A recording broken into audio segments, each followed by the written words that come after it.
Those tenants who are at 30% of the area median income or below are not required to submit eviction documents. Now, again, I don't expect that you have to go through all the income documents, but if you do, and I know a lot of property managers do, we will accept that application. However, please note, we reserve the right to validate that information. So you may let us know that you have tenant Adam Smith, who income you believe has income, a total household income of at 30% or below the area median income. If we review, once we start reviewing the application and we see that Adam Smith's household is actually at 31 to 50 of the AMI or 51 to 80, we will require those eviction documents. Please note, as landlords, property owners, property managers, this is not to encourage anyone to start filing eviction against a tenant. We encourage you all to please work with your tenants, try to come up with payment plans. We want to be able to assist tenants. However, the goal of this program is to keep a tenant housed, right? So please, we encourage you to work with your tenants. If you can engage in payment plans, that'd be great. In addition to any ERAP assistance that they may qualify for. Number two, what is the amount of available assistance? We have approximately $11 million left in ERAP assistance. This assistance, again, it's a tenant program. So we can have a landlord who applies on behalf of a tenant household or multiple tenant households, or a tenant may apply on their own, but it is subject to eligibility and is subject to availability of funds. The next question, number three, how do I find out the status of my ERAP application? So whether you're a landlord or if your tenant has an ERAP application, all applicants must reach out to the ERAP call center. The number again is 301-883-6504. We will drop it in the chat as well. It's 301 and it's 883-6504. And if you want to get there faster, just hit option 9 and you should be able to get there. Some people also call Maryland 211, or I think 311 is Prince George's County, and that should route you as well to the ERAP call center. Excuse me, can you repeat the number again, the 883, please? I'm sorry. Absolutely. It's 301-883-6504. Thank you. You're very welcome. Okay. All right. So the next question. Number 4, how/when do I know if a tenant has already filed, whether you're a single family? I assume that's this question, whether you're a single family or multifamily. So we keep a record of all of those tenants' households who have submitted previously or have a current application and may have received prior assistance. We also keep a record of whether or not, even if they haven't received prior assistance, they were marked ineligible. So this program started, for those who may not know, in 2020, at the height of the pandemic. We had different part of funding at the time. It was through the CARES Act. And then right around March of 2021, the current funding, which is through the American Rescue Plan, through the US Treasury. Well, of course, as mentioned in the presentation, we also get funding through the state of Maryland, but again, the Treasury funds, but just funneled through the state of Maryland. So whether a tenant has received funding through the state of Maryland, which some landlords applied in that route, or a church or Red Cross or a county, municipality, or a locality, please make sure that you're reporting that information in your application, because we are going to find that essentially. So we do reach out to the Department of Social Services, reach out to organizations, we reach out to other local governments such as Greenbelt Cares for those who reside in Greenbelt to confirm prior assistance. In addition to our records as well, we will validate the information because the maximum is 18 months. And as mentioned by Hager earlier, this is cumulative. So if my trustee tenant, Adam Smith, applied through the county in 2022 and received 12 months from January of 22 through December of 22, and then apply through, let's say, Greenbelt Cares, and receive an additional 6 months through Greenbelt Cares in 2023, we will add those two together. As long as it is through the ERAP funds, we will get, so we need to clarify what the funding source is. So as long as it's through ERAP, that would have maxed out Mr. Smith. So again, just wanted to let you guys know it is cumulative. If you're unsure, go ahead and apply. We will let you know during the review process whether or not we can actually review that tenant or if the tenant is eligible. Okay.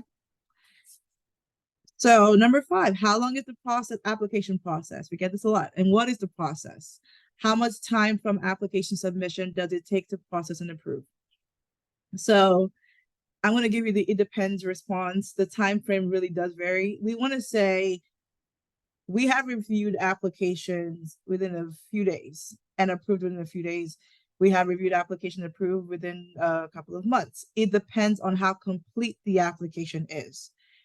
Highly, highly, highly encourage, as you're working with your tenants, to encourage tenants to provide information. If you're completing a landlord application on behalf of your tenants, the list of applications that are required are in the login landing page. It's also on our website. Please make sure that you have all the information together at the time of submission. It goes by a lot quicker and it moves a lot faster once the application is complete. Of course, we will validate the information provided. We will validate the information, especially with regards to income and prior assistance. So I encourage you to please, again, work with your tenants to provide all the required documentation so that the application review process can move faster. I do want to say, you guys may have gotten an email saying, we will purge your application if you don't respond within the next amount of time. That is not a denial. It is essentially us just purging the application until such time that we get all the required documentation. So we will continue review of your application, but only at such time that we get all the complete documentation. But I can't say this enough. I encourage you all as landlords, property managers, and property owners to please work with your tenants to get all the documentation you need. Number 6, is there a cap on the rental assistance awarded to tenants? No, there isn't a cap. We don't put a cap on the amount, on the rental amount. However, as I've recently stated, we do reserve the right to validate the information provided in an application, including the amount of rental assistance provided. So you may have a situation where you have a single family home and the rent is $4,000. Of course, we're going to question that, right? As you can imagine, and we're going to need to validate that information. So please understand when we ask for more information, it is not to make the process cumbersome. It is to try to get the information we need to validate the application and hopefully get it to approval. So as you're working with your tenants, please also work with our reviewers and our call center representative to get to a resolution of the actual application. Number 7, what documents are needed for the residents to apply? And I see that Tamika had put the website address in the chat earlier. So again, all the list of all the required documents for both landlord and tenant applications can be found on the county's DHED ERAP website. We update it as anything changes, as policy changes, we do update it. As income limits are updated, which is typically every year around June, we update that information too. So please make sure that you're looking at the county's website, DHED's ERAP's website, for any additional information or just updates. If all else fails, call the ERAP call center. If you have any questions, if you need to reach a reviewer, call the ERAP's call center. They'll route that information to the appropriate person. How do you submit an ERAP application? So right now, because again, the portal did close on December the 15th of 2021, we are only, as I mentioned earlier, receiving applications from those tenants who are facing ongoing court-filed evictions, with the exception, of course, of those households that are determined to be 30% of the AMI or below. To start the process, both landlords and tenant, we ask you call the ERAP call center. They put together a list, and the list is shared with myself and the appropriate parties, and we send out the access codes for both landlords who request assistance as well as tenants who require assistance. So if you have tenants on that are requesting access and they want to apply on their own, please have them call the ERAP call center, again at 301-883-6504, option 9. They will be sent an email from me, as well as no reply at co.pg.md.us. And in my email is a lot of information in there. And so please encourage your tenants to be a lookout on their emails. Everything we do is through the ERAP portal. I just want to make sure that's clear. We don't do paper applications. We don't accept paper applications. We don't accept email applications. All information is confidential and held in the ERAP portal. And I will just, while I'm talking about confidentiality, I will say this real quick. As a landlord, if your tenant applies on their own for ERAP assistance, the assigned reviewer will reach out to you for additional information as needed. I know in some cases, landlords call the call center to ask about the status of the application, but please, I caution you, if it's a tenant application, we reserve the right not to share application specific information such as your income or anything like that with the landlord. It's a tenant application, and we do have to maintain confidentiality for the tenant as well. The call center may provide you with a status update as to where it currently is. However, they're not required, and they should not be providing you with information as to anything specific, such as notes on the application. That information would not be shared with the landlord. Of course, this is different if it's a landlord application, because essentially, as the landlord, you are the applicant on behalf of your tenant. So just wanted to make sure that was clear, as I do understand a lot of landlords call to get information on their tenant applications. So again, number 9, what are the essential, I think I just did this, I apologize. The essential documents can be found on the website for both landlord and tenants. We also have a list of FAQs.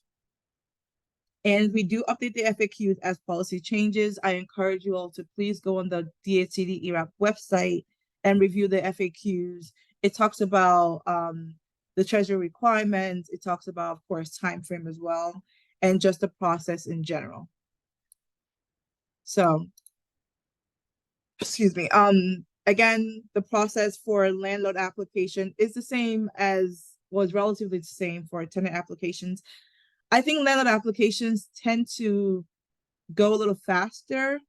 A lot of times, maybe because as the landlord or property owner, property manager, you're working with the tenant to get that information, and you have direct access to that tenant.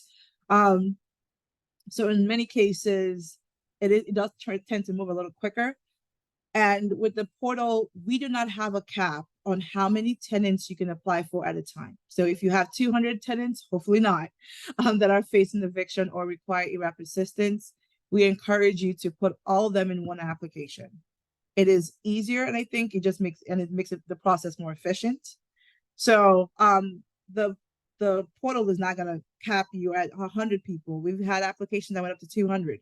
So again, please make sure, if you have, especially for those who have multiple, a multifamily unit and you have multiple tenants that have ongoing court-filed evictions or are at 30% of the AMI or below and require rental assistance, please put them all into one application and we can review them at the same time.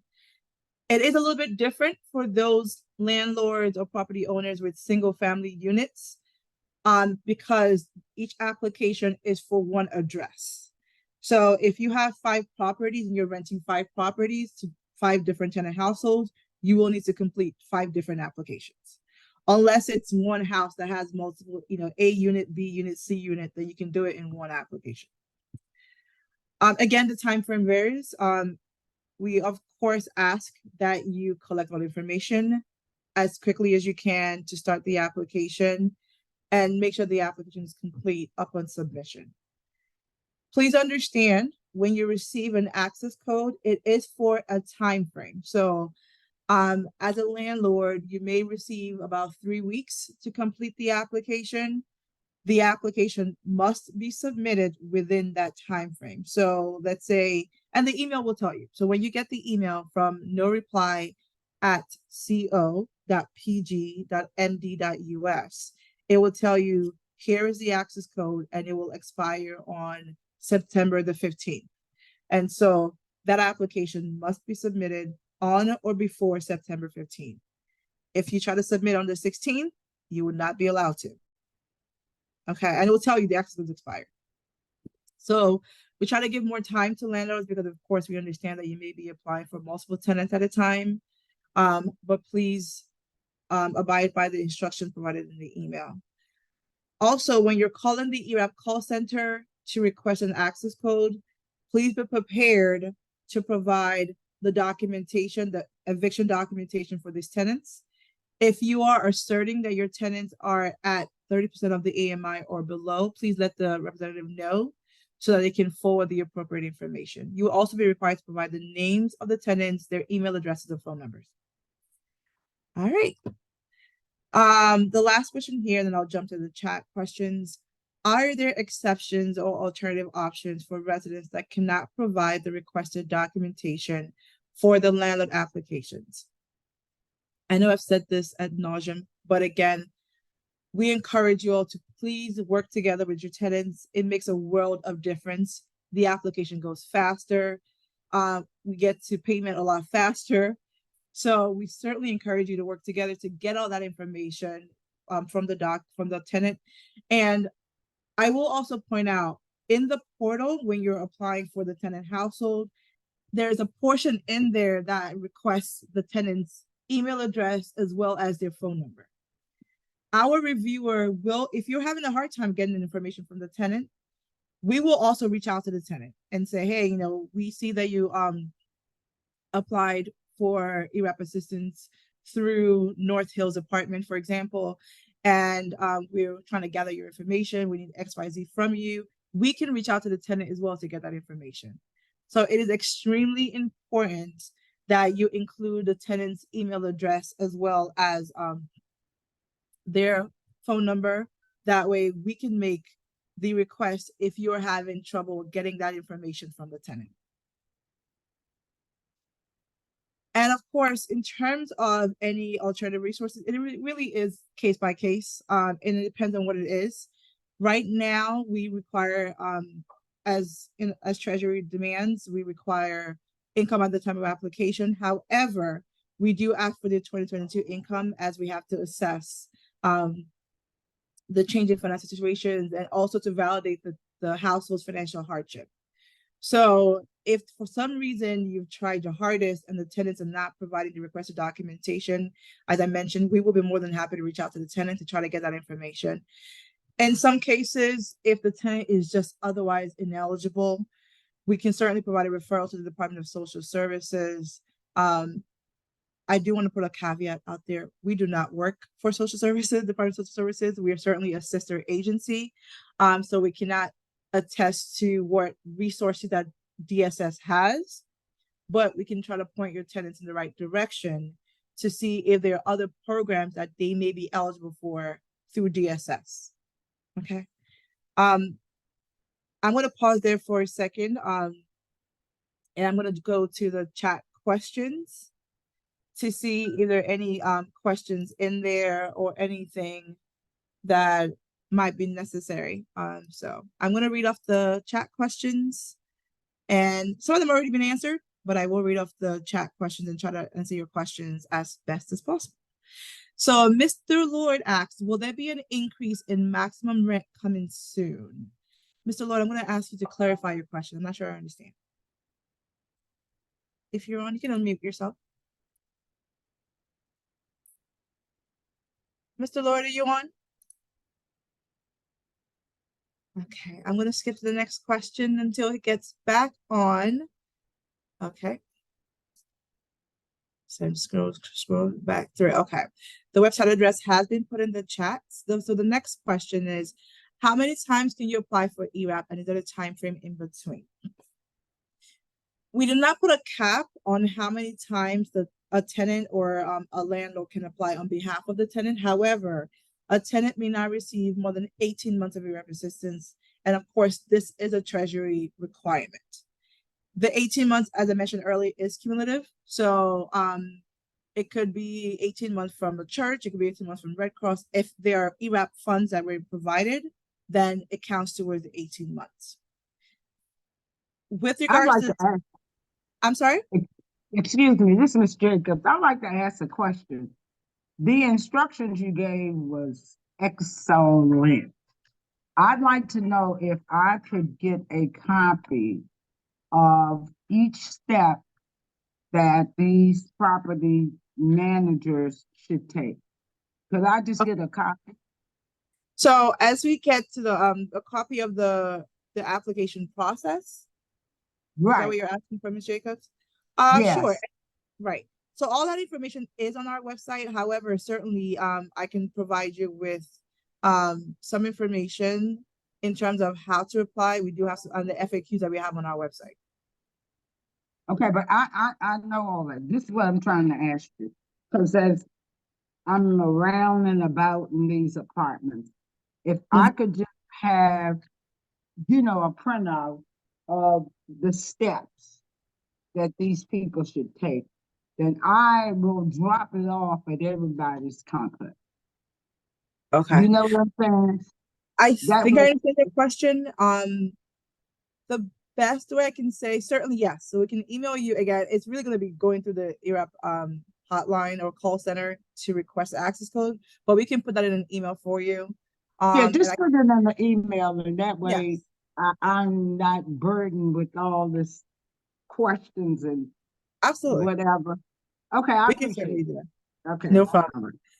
all right. Um, and just to go back to the chat question, thank you, Ms. Jacobs. In regards to how many times can they apply and is there a time frame in between? I do want to reiterate that there is a 30-day period following receipt of funds where a landlord cannot take any self-help measures against a tenant. So of course, if a tenant receives ERAP assistance on September 1st and the attempts to reapply for No, ERAP assistance right on across from the office. on um October 1st, then that is, of course, as you can imagine, too short of a time frame, right? Because at that point, I assume they're not delinquent yet. But we will review on a case by case basis. We do not have a set period, but it certainly cannot be within the time frame where the 30-day period is taking place. It is important, however, that we don't want to have any persons abuse the system where you get assistance on September 1st and then October 1st and an application comes in, November 1st an application comes in, because we will be reviewing that information to make sure that the tenant is in fact eligible. Please understand, per Treasury, a tenant has to have a financial hardship. So in other words, there has to be some kind of financial loss to the tenant or an increase in any medical utility or childcare expenses as related to COVID-19. This must have happened due to COVID-19 pandemic or during the COVID-19 pandemic. So if we have someone, a tenant or a landlord who is simply applying back to back to back, then it begs the question again as to what is the financial hardship that has occurred a second time, right? That is not, certainly they could have an ongoing financial hardship, but please make sure to understand that we're going to have to validate that information too. Does this include the con service bill that is automatically monthly? I'm not sure who DQ is. Can you please clarify what you mean by the con service bill? Yeah, so conservice is the people that read the meters in our property. I'm not sure in other property that they do, but it's automatically sent on a monthly basis before the Okay. month come up. So it could be hard for us to control that. Okay. Would that be us asking for the rent? That's my question. Because you said we cannot really Okay. pretty much sending any notice, but that. Oh, I see. Okay. I understand your question now. No. As long as it's not related to the rent itself. So if it's a person reading a meter, that it's a utility bill, that is completely different, right? If they have a trash bill that is due, that is different. That is separate and apart. Where